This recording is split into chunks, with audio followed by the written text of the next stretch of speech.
What would daring do? Chapter 11. Analepsis. The cloudless blue sky loomed overhead like the endless sea, pristine, pure, and radiating the summer sun.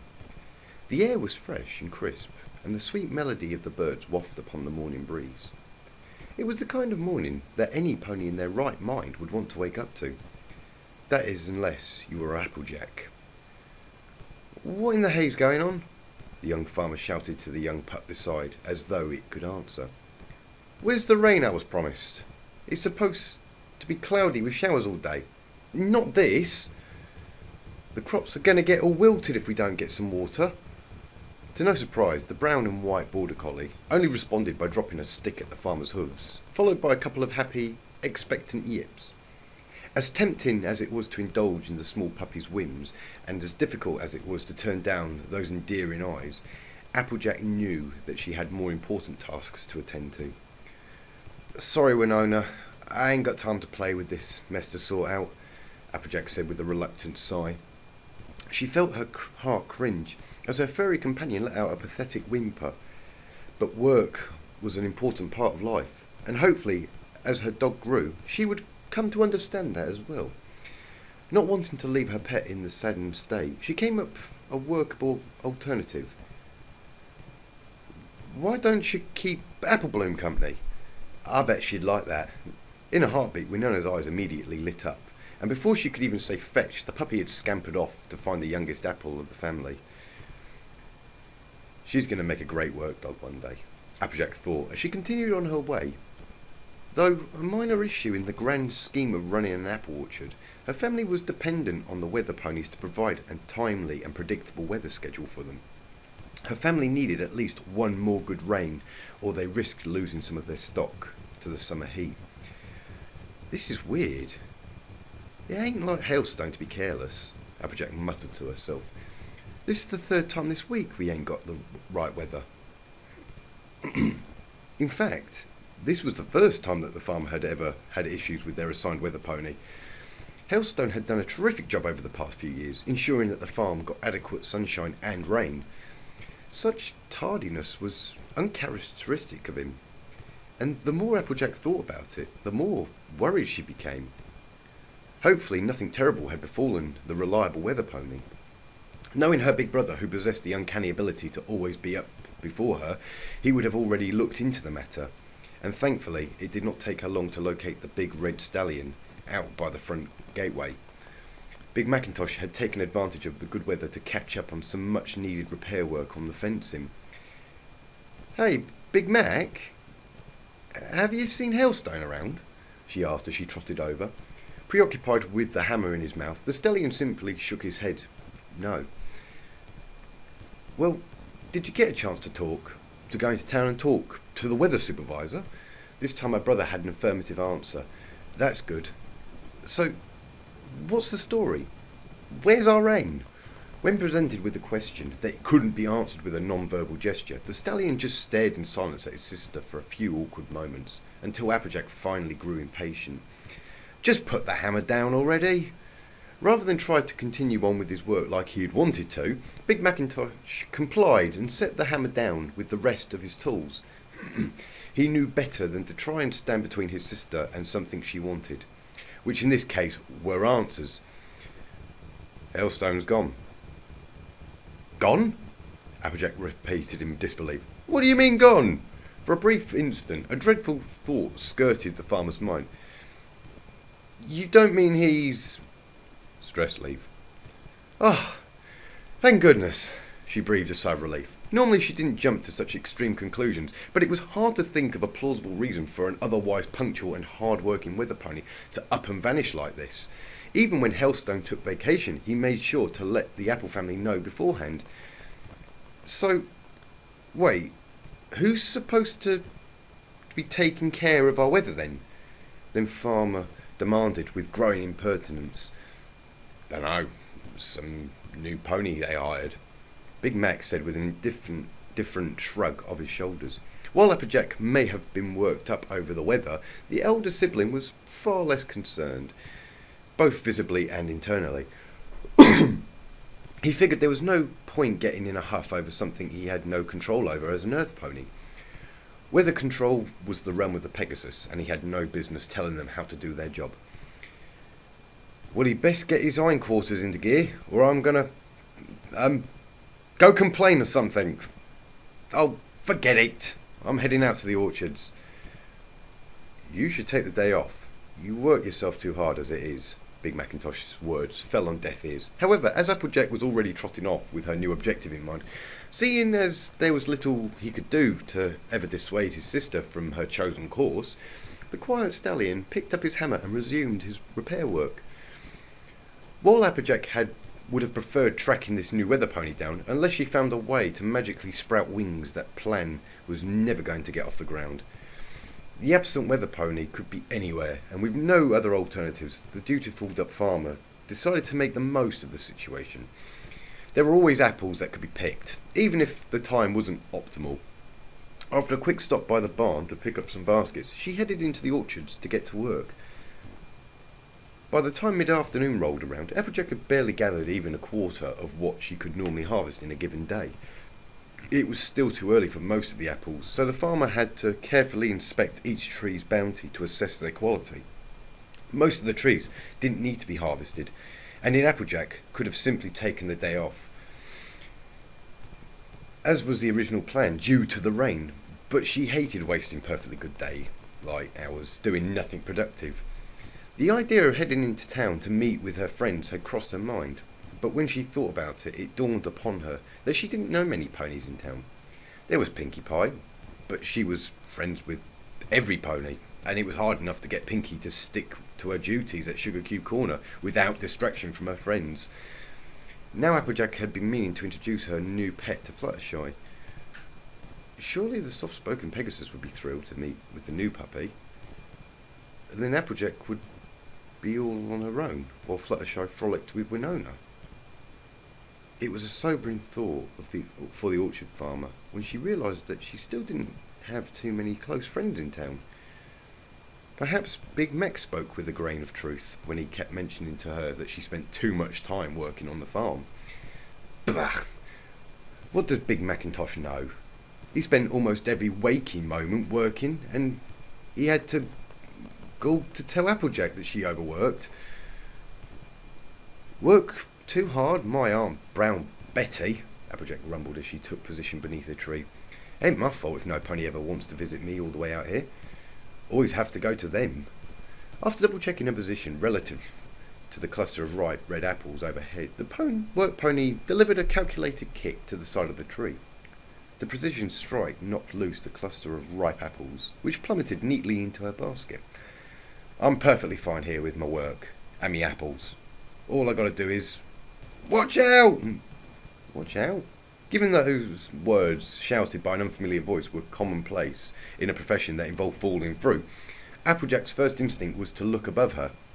It was not falling apples or tree branches she had to be wary of, but rather a Pegasus careening out of control. When she caught a glimpse of movement out of the corner of her eye, the farmer turned her gaze just a moment before blindsided by the speeding Pegasus. Feathers and apples were thrown in all directions, and when the farmer senses came to, she found herself sprawled across the ground, covered in bits of smashed produce. What was of greater interest to her, however, was the dazed Pegasus laying against her, who happened to have the apple basket over top of her head. "Oh, the Pegasus murmured with a small groan. She pulled her head free of the basket, revealing a rainbow-coloured mane covered in mashed apples. After shaking some of the pulp produce from her mane, the Pegasus turned her gaze over to the farmer and flashed an embarrassed, apologetic smile. "Sorry about that.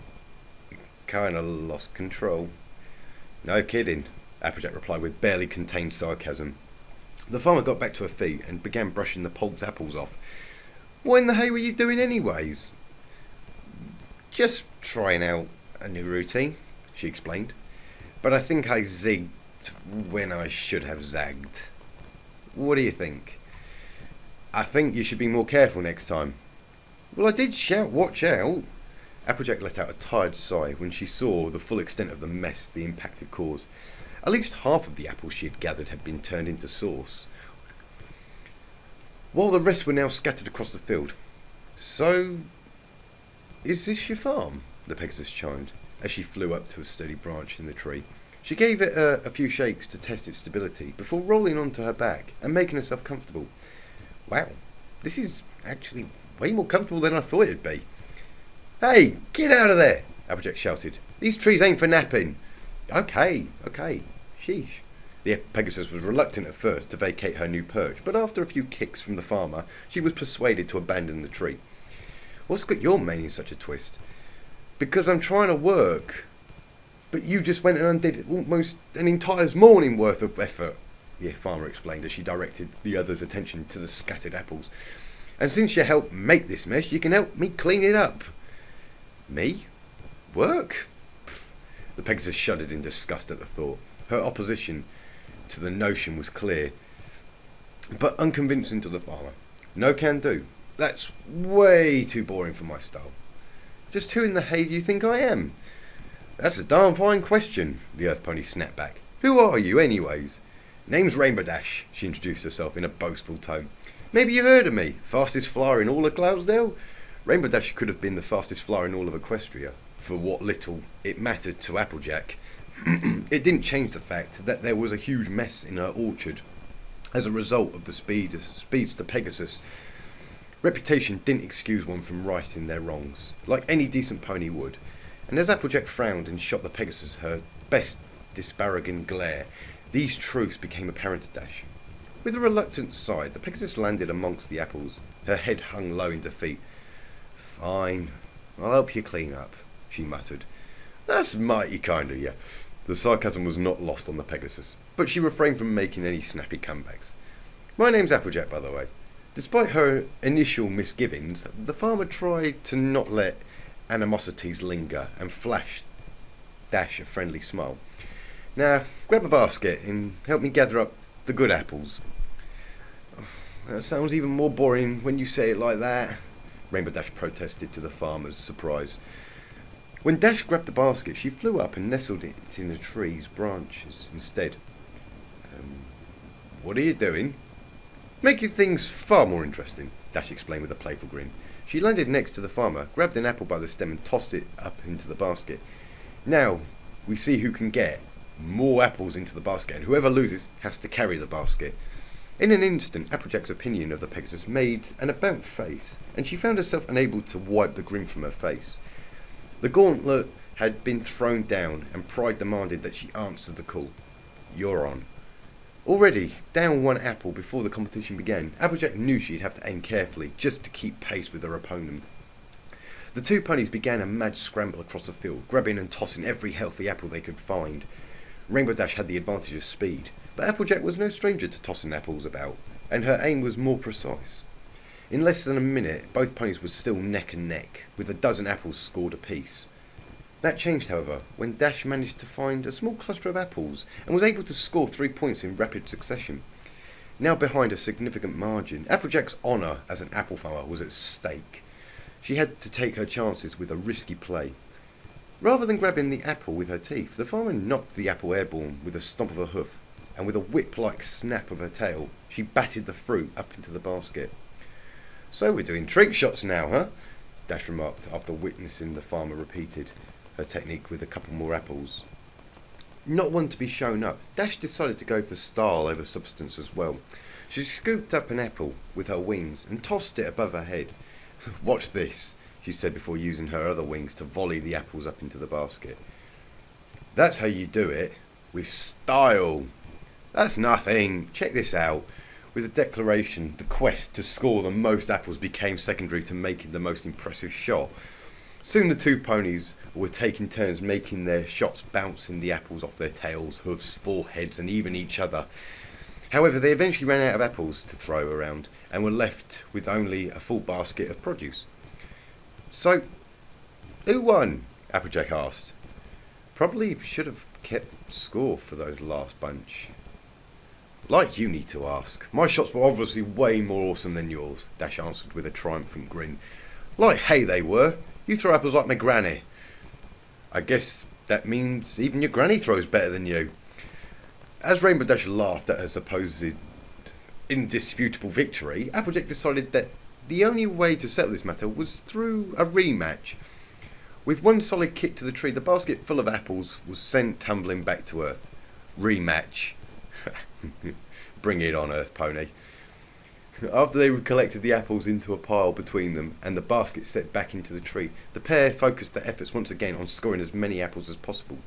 This time Applejack didn't have to worry about her opponent starting with a lead and was able to keep pace with the Pegasus. Speed and precision were paramount, though with more effort being put into the former rather than the latter. In fact, the two ponies carried themselves with such haste that when they both wound up reaching for the same apple, they didn't even have enough time to blink before knocking heads. The loud thud of two ponies' skulls colliding resonated through the orchard, followed by an even louder ow in the chorus.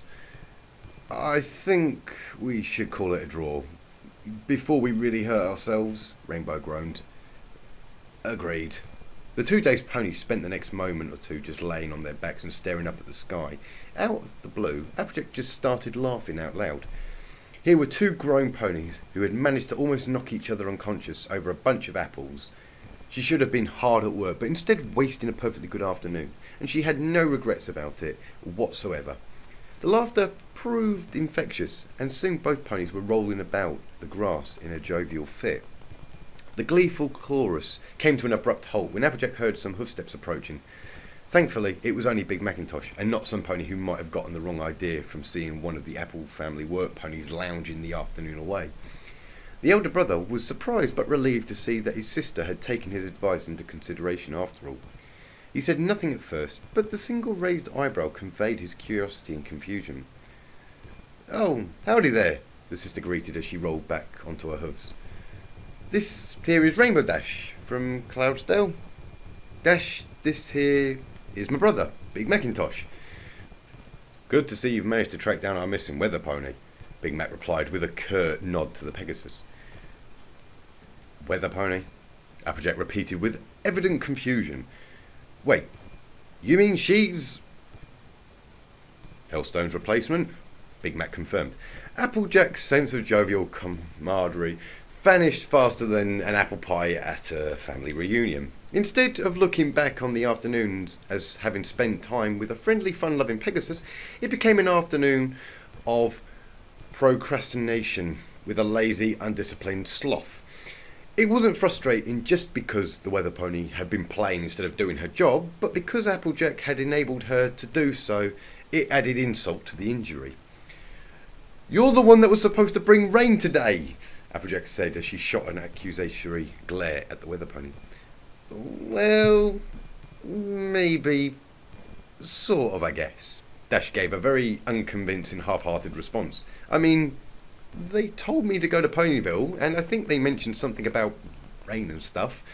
But who would want to ruin an awesome day like this with a rainstorm?" "I would. We need that rain for this to keep this farm going," Applejack explained. She couldn't believe she would need to explain the importance of weather to a Pegasus who lived in the clouds. "Without rain, our crops will, and we count on you, Pegasus, to bring it to us. If you can't do your job, then I'm going to have words with your supervisor, and we'll find some pony who can. Hey, you didn't seem too interested in doing work a few minutes ago." Just like with a test of athletics, a verbal confrontation was not something that Dash was willing to back down from. Backing down was the same as admitting defeat, and losing was out of the question for her. "If I'd known you were supposed to be working, I would have dragged you back to the weather factory myself." And speaking of work, Applejack was feeling a strong urge to get back to it in order to focus her thoughts away from the source of frustration. A mixture of anger and disappointment coalesced within the farmer, which left her feeling uncomfortable and with a desire to vacate the vicinity.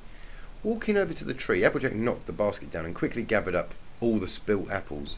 "Now, if y'all excuse me, some of us have work to do." She walked away without looking back, leaving Rainbow Dash in a defeated state, and Dash hated losing. Sadly, work had done little to ease Applejack's mind of the day's events. Even when the work pony turned in for the night, she was still bickering with herself over the irresponsible foolishness of some ponies. It was amazing anything got done in Equestria when you had a Pegasus who couldn't get their heads out of the clouds for 5 seconds to do their jobs. It made it almost impossible for her to sleep, and the farmer wound up tossing and turning in bed for the next few hours. And to make matters worse, just when she was finally able to push those troubles out of her mind for 5 seconds, the heavy pelting of rain against the roof added to her woes. Wait, rain? Quickly realising what was wrong with the situation, Applejack was soon out of bed and rushing over to the window. It shouldn't have come as a surprise, but that didn't stop her from gazing through the window in awestruck wonder at the rainstorm above the farm. Her eyes drifted skyward to a small opening in the clouds, where she could just make out the outlines of a Pegasus, silhouetted by the light of the moon. Even without the sighting, she knew who was responsible for this piece of work. Rainbow Dash must have been working all through the night, gathering the number of clouds necessary for the job of this size. She realised that she may have been premature in judging the Pegasus, and while it didn't excuse the earlier procrastination, almost any other pony who have just left it for the next day rather than grit their teeth and put in the overtime, that kind of dedication was almost admirable. Just then Applejack caught a glimpse of movement from the Pegasus-shaped silhouette. It looked like it was waving to her. The Pegasus then disappeared for a brief moment, reappearing as another hole was opened up, closer to the farmhouse. At that instant she could clearly make out Rainbow Dash's weary grin. Applejack popped open the window and stuck her head out. "Hey, Applejack," Dash called out. "I'm going to swing by tomorrow to clear these clouds up. Do you want to hang out after that?" "Hey, Applejack, you listening to me?" A sharp prod to the side snapped the cowgirl from her engrossing train of thought. After quickly shaking those thoughts from her head, she flashed the Wonderbolt captain an apologetic smile. Sorry, hun. I was just thinking," she said with a faint, sullen undertone. "This is about Rainbow Dash again, isn't it?" Spitfire said after a quiet sigh.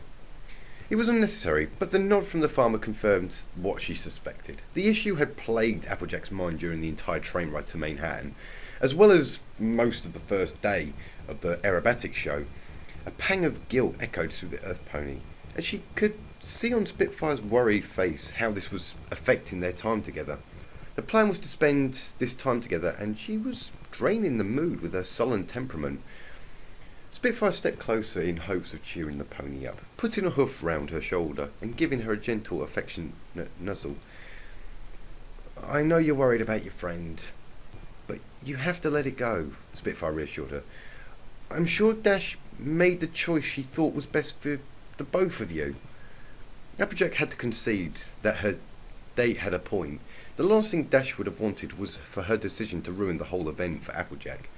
It seemed pointless to dwell on the issue, but it clung to her mind like a stubborn stain. In all logic, she should have been having the time of her life. Here she was in the midst of the largest aerobatic show in Equestria, alongside one of the most famous athletes in the sport. The Manehattan Square Garden were filled to the capacity with the finest ponies, goats, griffins and cows from Equestria and beyond. The outer halls of the arena were lined with exhibits detailing the long and colourful history of the sport, and this competition in particular, statuses of great flyers and photos of past triumphs, and of course more food stands than Applejack could shake a cinnamon stick at. This was the kind of show that Applejack enjoyed, even if she didn't compete in the sport. But every picture of a Pegasus soaring through the sky only reminded the farmer of the Pegasus who should have been there.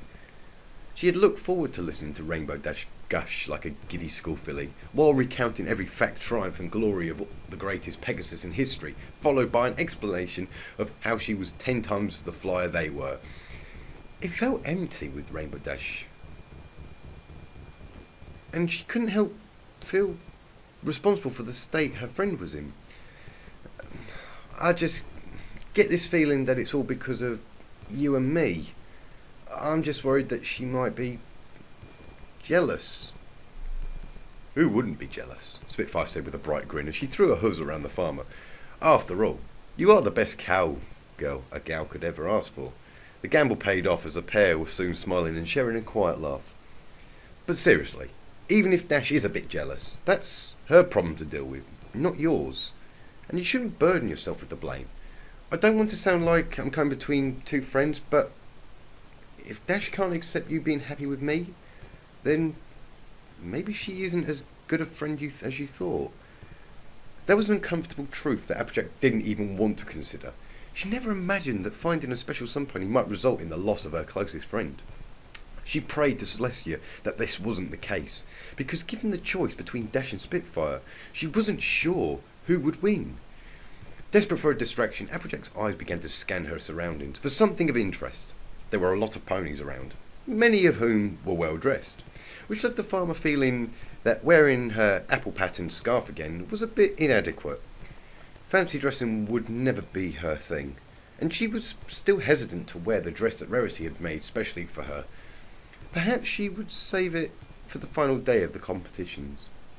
Finally, Applejack noticed something unfamiliar hanging from a nearby wall. There was a gallery of framed pictures entitled Legacy of the Wonderbolts, and one picture in particular featured a pair of familiar frizzled maned Pegasus flyers. "Is that you in this picture?" Applejack remarked as she walked over to it. A considerable amount of willpower was needed not to burst out into laughter, as both Pegasus in the picture had disheveled manes that looked like they had 1,000 volts pass through them. "Oh, wings of my ancestors. Please don't look at that picture. My mane is such a mess in it." Despite her initial protest, Spitfire was soon by her date's side and holding back quiet snickers of her own. "That's me and Soarin after we flew our first paired sky dance. This would have been taken when we were still rookies on the Wonderbolts." Applejack leaned in for a closer look at the picture, and Spitfire was hovering over Soarin with her hooves draped around his neck and shoulders.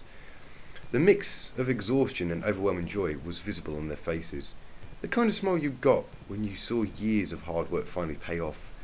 It was the same kind of weary grin that she had seen on Dash so many times in the past. "So, what happened to your mains?" "Oh, static build-up," Spitfire explained. "Our routine had us passing through a storm cloud, which resulted in a storm cloud contrail behind us. We were actually the first to come up with that technique, and we've since incorporated it into all of our routines." Spitfire let out a contented sigh as she gazed at the photo. Whatever sense of embarrassment she felt earlier was washed out by the flood of nostalgia. Every pony said we didn't stand a chance, but we went ahead anyways, and we pulled it off too. A perfect score, the first in the championship's history. "Wow, that's mighty impressive," Applejack commented. Now, she didn't know much about the finer details of aerobatic competitions, but she imagined that a paired sky dance required both ponies to be working with perfect coordination. Yeah, turned the whole aerobatics community on its head. To no-name rookies in their first major championship blowing every big name out the sky. Soarin and I felt like we were on top of the world back then. That sounds like quite the spectacle. I can't wait to see you two perform.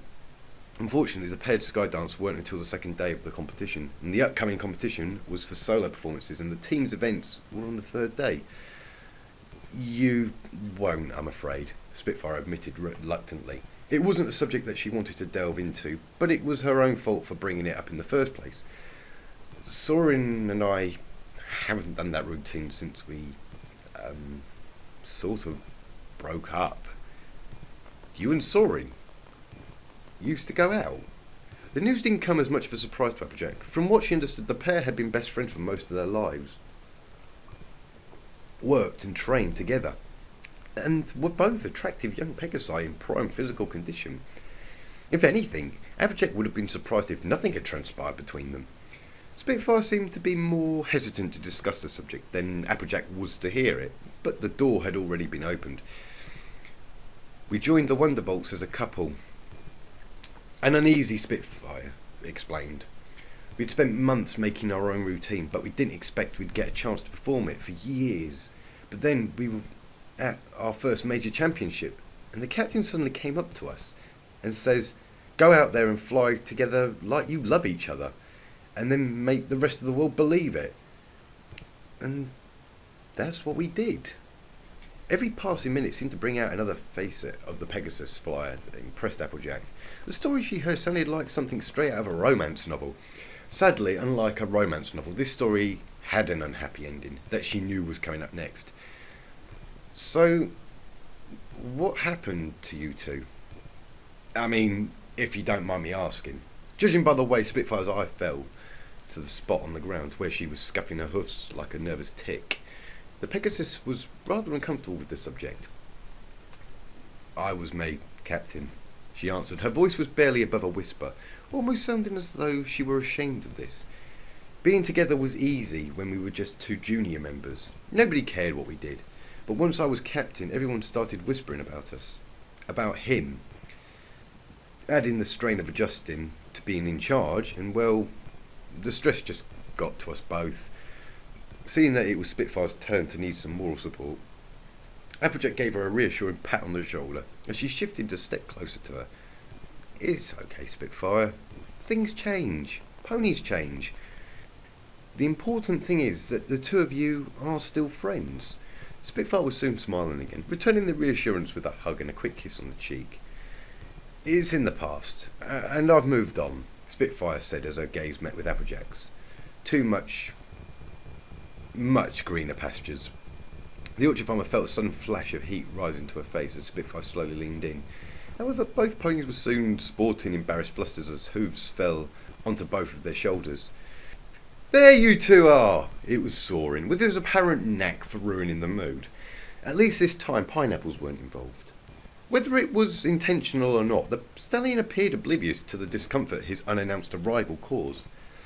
"With the way Spitfire's been spending all her time with you, I was beginning to worry that she was going to forget all about the competition." "As if I'd forget one of the biggest competitions of the year," Spitfire scoffed before she pushed her teammate away. "Like how you've forgotten half of our practices last week? I'm your captain, not your foal sitter. I've trained you well enough to know how to think for yourself, Soaring." "I'm not the one that you should be worried about," he said as he laughed the remarks off. As always, the Wonderbolt captain's razor-sharp whip bounced harmlessly off Soaring's mental armour. "But seriously, we're running a few last-minute drills, and somebody's got to yell at the other Wonderbolts. My voice is going to go hoarse if I keep doing your job." "But Spitfire's words lumped in her throat. She knew for a fact that she had been neglecting her duties as team captain, and all reasons stated that she should go with Soaring to ensure her teammates were ready for the competition. At the same time, she didn't want to abandon Applejack. It was an inevitability, but Spitfire had assumed she would have more time. The competition was still about 5 hours off. Indecisions gripped the Pegasus' mind as her eyes darted between her friends and her date. "I'll be okay, hun," Applejack spoke up. The farmer could see the torment in the Pegasus' conflict gaze, and Applejack could never be so selfish as to keep Spitfire away from her responsibilities. "The Wonderbolts need their captain." I know, Spitfire said with a reluctant sigh. Even if every pony knew it, there was the right thing to do that didn't make leaving Applejack alone feel any easier for her. "I'll come find you right after my solo flight, okay? I'll be waiting for you." Just as Spitfire was about to turn to leave, Applejack hooked a hoof around her neck and pulled the Pegasus in for a good luck kiss, which was drawn out for a bit longer than was customary. Applejack waved goodbye as the two Wonderbolts flew off. Alas, Spitfire was not the only one who felt a pang of sorrow parting ways. Without her Pegasus escort, the farmer was left alone in a stadium and she was unfamiliar with, surrounded by legions of ponies she did not know. It took less a second for her to pine in for Rainbow Dash's company. "I guess I got a few hours to go before the show," she muttered to herself, letting out a long sigh. The pony hung her head and turned to head off with no particular direction or destination in mind. "Hey, now what's with that long face?" Applejack's ears perked up at that voice. She turned towards the source of the question, and what she saw took her breath away.